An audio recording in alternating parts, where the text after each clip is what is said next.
entre la vision et la révélation. Résumé. Dans la vie spirituelle, beaucoup de chrétiens confondent la vision et la révélation.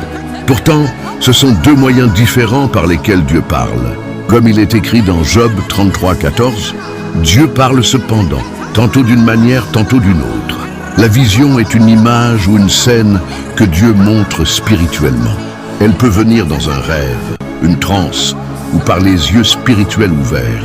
La vision montre quelque chose, mais elle ne donne pas toujours l'explication.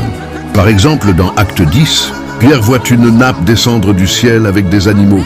Il voit clairement la scène, mais il ne comprend pas immédiatement ce que Dieu veut dire.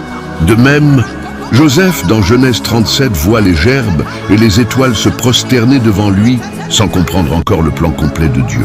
La vision peut donc être symbolique et nécessite souvent une interprétation. La révélation, au contraire, est la compréhension spirituelle que Dieu donne dans l'esprit.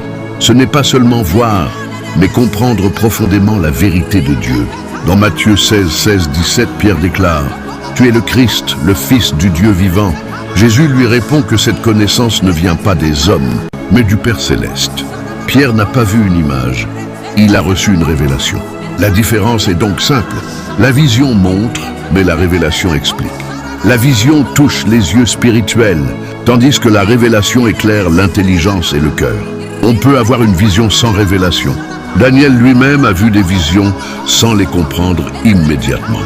Dans Daniel 8,15, il dit qu'il cherchait à comprendre la vision. Dieu a dû envoyer l'ange Gabriel pour lui donner l'explication. Cela nous enseigne qu'une vision sans révélation peut laisser la confusion.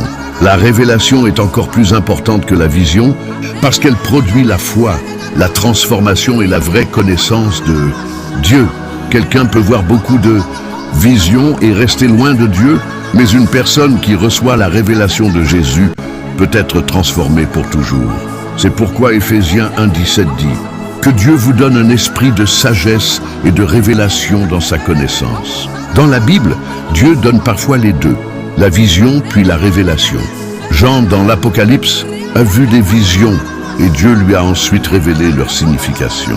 En conclusion, la vision et la révélation viennent toutes deux de Dieu, mais elles n'ont pas le même rôle. La vision montre ce que Dieu veut révéler.